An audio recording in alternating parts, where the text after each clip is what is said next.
Hello everybody, welcome back to my channel, Droppy Noodle Legs here. Doing another horror video top 10 today. I hope everyone is well. You may have noticed I've sorted out some of the grey. Just get fed up looking at it sometimes, you know. I know it's an aging thing, but you know, it's still nice sometimes to sort of like just get rid of it for a little while. So got rid of some of the grey. Right, today I'm going to go through my top 10 serial killer horror films. Now, this was quite a difficult one to do because what route do you go down? I mean, because you can class slasher films as serial killer films because most of them are about a notorious serial killer, you know. So I thought, no, I won't go down that route because I just think I've already done that. So I'm going to try and go down the crime route and some true crime route. And some of these films are loosely based upon true crime serial killers. Not all of them, but some of them are. And so I went down that route for this one. Yeah, like I said, it was quite a difficult one to go down. I said because I don't want to keep repeating myself over my films that I love. I mean, it's difficult not to because they're just such good films. But I wanted to just try and get a few that I haven't maybe spoke about before. There will be maybe some in there I already have, but there we go. First of all, we'll do a couple of honourable mentions. We're going to go with Red Dragon as an honourable mention. This is a part of the Hannibal Lecter stories. There's been a few films, and there was one before this, Manhunter, which was really, really good, but it's not in my top 10. Yeah, this is like I think Red Dragon is a based on sort of prequel to some of the others. Yeah, Red Dragon with Hannibal Lecter, Anthony Hopkins playing Hannibal Lecter. That's an honourable mention. Another one is a sort of a wacky sort of comedy sort of serial killer film, and that's Sightseers. Is it a horror film? Yes, it is, because it's like a really horrible story. This horrible couple. Um, it's really, really funny. It is a British film. It's funny, but it's really quite horrible. So yeah, that's an honourable mention. Didn't make the top 10. It's about this guy and this girl that just start dating, and they go on this road trip around the UK, and they get mixed up in all these sort of different scenarios. I'm not going to go into them, but again, the ending is quite a didn't see that coming sort of ending. But yeah, that's a really good film, Sightseers. Check that out if you've never seen it. Right, so we go to the top 10. Okay, number 10 is New York Ripper, one of my Italian Fucci films. It's a really, really good sort of serial killer film. It's quite tacky, but it doesn't hold back on the gore. It's quite disturbing. It was in the video nasties in the 80s. It made the video nasty list. And the serial killer in this has this really annoying Donald Duck voice, which is okay, it was a bit bizarre. But yeah, New York Ripper. It's a really, really good film. I actually really like it. A little bit underrated, I think. But yeah, it's a really, really good film. It's a gory film. So if you like gory serial killer films, this is one of them, because it doesn't hold back. A lot of them tend to hold back on the gore and more show you more the aftermath than the actual killings. But this one does show you the killings. That's New York Ripper. Another one, number 9, which also shows you the killings and is quite gory and disturbing, is Maniac. Really, really, really good film. Tom Savini, I think, did the special effects in this one, if I remember right. This is the old Anchor Bay release. I think it is available on Blu-ray, but maybe not in the UK. I'm not sure, but I'm not one of those people that feel the need to keep rebuying the film over and over and over again. You know, you get some people that buy it on Blu-ray, then 4K. I don't feel, if I've got the film and I'm enjoying that format, I don't feel the need to buy it again. I own the film, so I don't really need to buy it again. But this is quite a disturbing film. There's a classic scene in there where I think it's Tom Savini actually stars in it, sitting in the car, and he's the maniac jumps on the bonnet with his shotgun, and it's quite a notorious scene in there. But yeah, this was a video nasty. Again, it was banned. Yeah, it's a very, very disturbing film. It's very grainy, grimy, sort of disturbing horror film, and it is excellent. Maniac. If you can pick it up, pick it up. I mean, like I said, it probably is available on Blu-ray. I've never needed to pick up the Blu-ray because I enjoy this. The only time I've ever really redoubled my buys is when it went from VHS to DVD. But there is some films, I mean, like Alien, I mean, I've bought on every format because it's my favourite, you know. But most other films, I just don't feel the need to keep rebuying them. Number 8, this represents a series of films, the Saw films. Yes, they are serial killer films. Obviously, it's a serial killer that traps and sets up puzzle traps on his victims. They're fantastic films. They really are. They're really, and the further they go, the more gorier and disgusting they got in their kills. This one wasn't so bad. And this one was pretty much based in one room with 2 captured people, and it was a really, really original idea when it came out. It was like a really original. I'm actually going to do a film on original one-offs, which will be quite interesting. Films that I think they're really original stories, you know, and maybe like a one-off, never been sort of like, not seen anything sort of like that. I'm going to try and do a video on that next. Yeah, this was really, really good. I just think the series went on to spawn endless amount of sequels, and then you had your Jigsaw film, you know what I mean? It was just and then I think there was another one that's not come out so long ago. The title's just gone from my head. Someone remembers the title, put it down in the comments. But yeah, it spawned a load of sequels, and the it became more and more gorier and disturbing and sort of unwatchable as the series went on. But yeah, number 8, the Saw series. That's a series of films in at number 8. Bit of a cheat there, but there we are. All right, number 7. This is based on a true serial killer. This is Deranged. It's not about the killer, but it was based lightly on the killer, the American serial killer called Ed Gein. This is a really, really disturbing film. It's not too bad, like when it comes to gore. There is some in there, but it's a very disturbing film.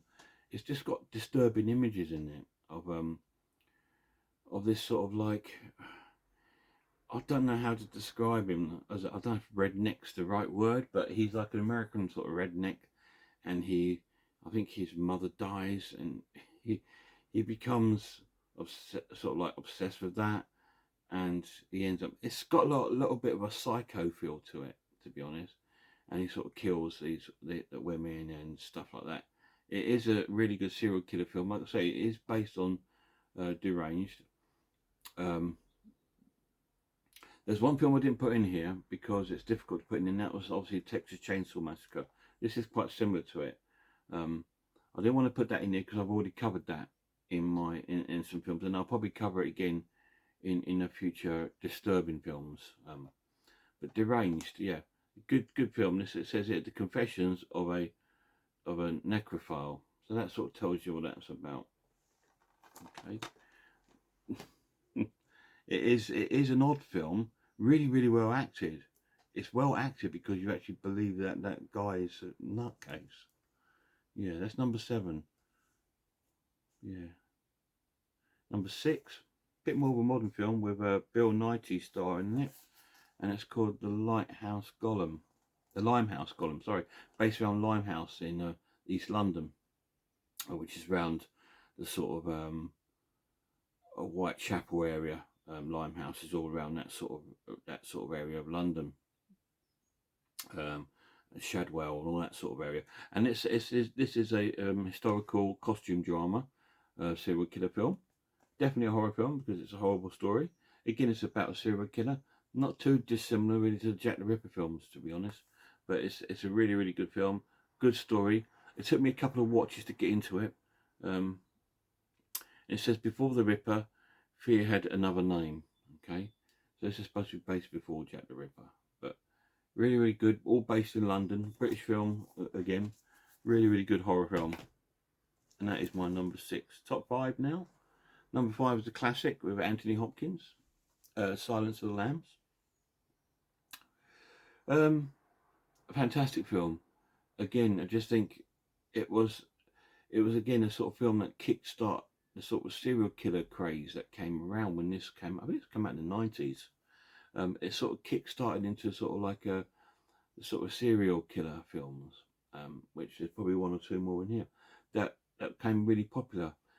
Yes, of course, it's a horror film because it's a horrible story. Anything you got to understand, the word horror doesn't necessarily mean a slasher film or monster. Horror means it's a horrible story, and and it's sort of picturing horrible acts. So that's horror. So horror can be a wide range of things. You need to look up the word horror, what it means. Yes, it is a horror film. It is a horrible story, and this is quite an original take on it. Obviously, because the Hannibal Lecter isn't the actual killer in the film, but he is sort of helping the police, sort of. Anyway, this is a really good film. Silence of the Lambs, a classic film. In number 5. Number 4 is another classic one with Morgan Freeman and Brad Pitt, and that is 7. Great horror film.